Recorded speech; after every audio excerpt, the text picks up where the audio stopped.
नमस्कार दर्शक बंधु आज हूँ 27 सेप्टेम्बर शनिवार आपण नहीं आसी देश विदेश तथा ओडिशार किछि गुरुत्वपूर्ण खबर से वीडियो को शेष पर्यंत देखंतु एवं चैनल को नुआ करी आसले गोटे गोटे लाइक सहित सब्सक्राइब करी बेल आइकन को दबाई रखंतु। चलतु आज दिन गुरुत्वपूर्ण खबर उपर नजर पकाइबा।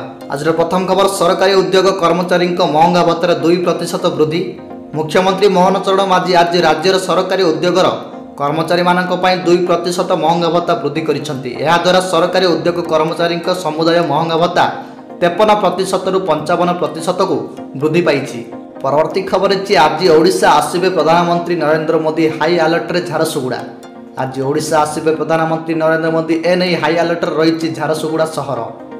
आज झारसुगुड़ा अनुष्ठित होगा सर्वभारतीय युव समावेश कार्यक्रम में प्रधानमंत्री नरेंद्र मोदी जोग देबे। तेबे आज पूर्वाह्न 11:10 प्रधानमंत्री नरेंद्र मोदी झारसुगुड़ा विमान बंदर में पहुंचे।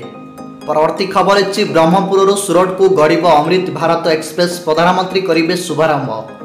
ब्रह्मपुर सुरट को गड़िब नुआ एक्सप्रेस अमृत भारत एक्सप्रेस आज जोगाइब सेवा। आज यात्री आरंभ होब नुआ रेल यात्रा। आज 12टार यही रेल सेवार शुभारंभ करेंगे प्रधानमंत्री नरेंद्र मोदी। तेबे यही सेवा सुराट एवं यार आखपाखे काम करुवा ब्रह्मपुर एवं गंजाम जिलार हजार हजार श्रमिकों विशेष लाभदायक होब बोली सूचना रही। परवर्ती खबर अछि एथर दुर्गा पूजा बाजिबनी डीजे पारंपरिक बाजारे मां को दियाजिबो मेलाणी। आ दिन केईटा पर शारदीय दुर्गा पूजा एने प्रशासनिक स्तर में प्रस्तुति जोरदार चली। तेबे एथर अनुगुल बिना डीजे रे भसाणी हेबा पई प्रशासन निष्पत्ति नहीं। कमिशनरेट पुलिस पक्षर शारदीय दुर्गा पूजा रावण पोड़ी और भसाणी उत्सव पर प्रस्तुति बैठक अनुष्ठित होईछि। परवर्ती खबर अछि बंगोपसागर में सृष्टि है लघुचाप 24 घंटे नेब अवपातर रूप। केंद्रीय बंगोपसागर लघुचाप सृष्टि होईछि। एहार प्रभाव उपकूल समेत दक्षिण ओडिशा रे वर्षा जारी रही। यही लघुचाप 24 घंटे अवपातर रूप नेबा संभावना रही।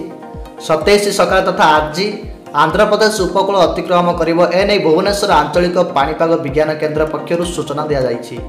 आज लघुचाप प्रभाव राज्य में प्रबल अति प्रबल वर्षा हेब। सेपटे विशेषकर दक्षिण उपकूल ओडिशा रे प्रबल वर्षिब। 3 दिन धरी एभली स्थिति लगी रही पाणीपाग विज्ञान केन्द्र सूचना देवा सतर्क करिछि। परवर्ती खबर अछि प्रकाश पाइला ओपीएससी परीक्षाफल प्रियांशु पाल ओएसएस टॉपर।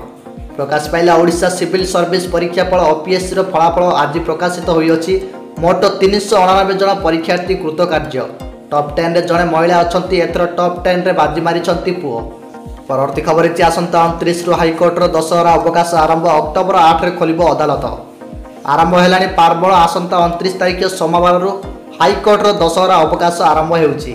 शुक्रवार शेष कार्य दिवस अक्टोबर 8 रे अदालत खोलिबो। एही छुट्टी समय मध्य जरूरी मामलार शुणाणी पई 3 दिन अर्थात आसंता 29 तारिख अक्टोबर 1 तारिख और 6 तारिख अवकाशकालीन अदालत बसिब। परवर्ती खबर अछि श्रीक्षेत्र में कार्तिक व्रत पालन निमंते 2644 टी आवेदन पंजीकृत 200 कटिले। अक्टोबर 7 तारिख आरंभ हो नवेम्बर 5 रे शेष हेब कार्तिक व्रत। यही समय कार्तिक व्रत पालन निमंते पुरी रे लागिब हबिष्याली प्रबल भिड़।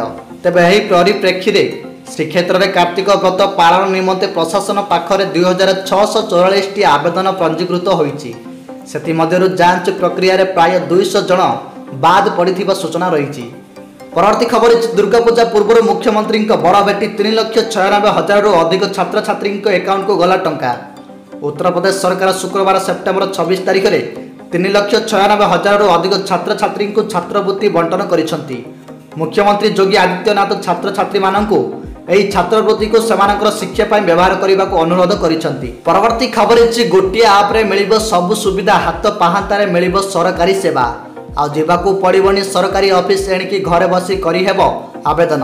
तेबे साधारण प्रशासन विभाग पक्षरु आरंभ होईछि आम साथी ऐप यूनिफाइड व्हाट्सएप बॉट। जन्म मृत्यु आईनगत उत्तराधिकारी बासस्थान एवं आय प्रमाणपत्र ड्राइविंग लाइसेंस फर्टिलाइजर लाइसेंस अंतर्जातीय विवाह लाभ जातीय परिवार योजनार लाभ भली बहु सुविधा व्हाट्सएप जरिया मिल पार। परवर्ती खबर अछि शिक्षक पड़ार साई मंदिर निकटर विपुल परिमाणर नकली विदेशी मद जबत।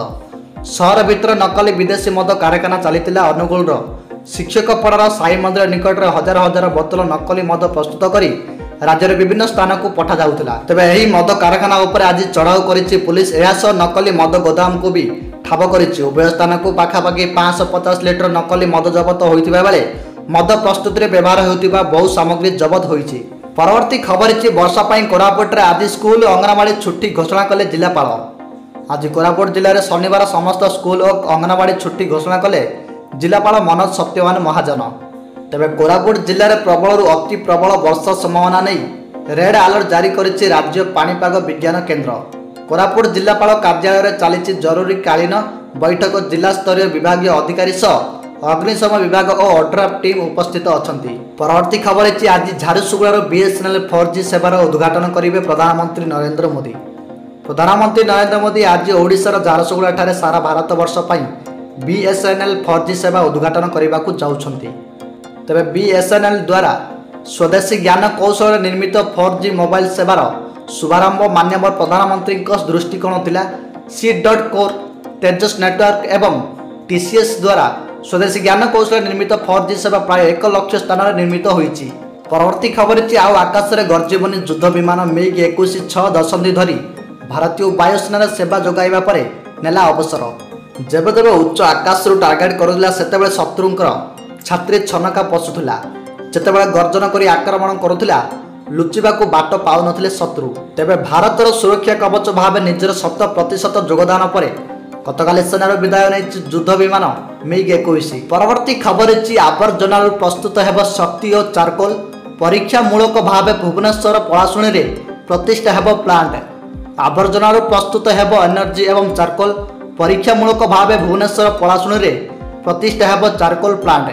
ଏନେଇ ଗୁଜରାଟର ଏକ ଘରୋଇ କମ୍ପାନୀ ସହ ହୋଇଛି ଆଲୋଚନା। ସେପଟେ ୱେଷ୍ଟ ଟୁ ଏନର୍ଜି ପ୍ଲାଣ୍ଟ ପାଇଁ ବିଭିନ୍ନ କନସଲ୍ଟାଣ୍ଟ ଏବଂ ଏକ୍ସପର୍ଟ ମାନଙ୍କ ସହ ଆଲୋଚନା ଚାଲିଛି ବୋଲି ନଗର ଉନ୍ନୟନ ବିଭାଗ ସୂଚନା ଦେଇଛି।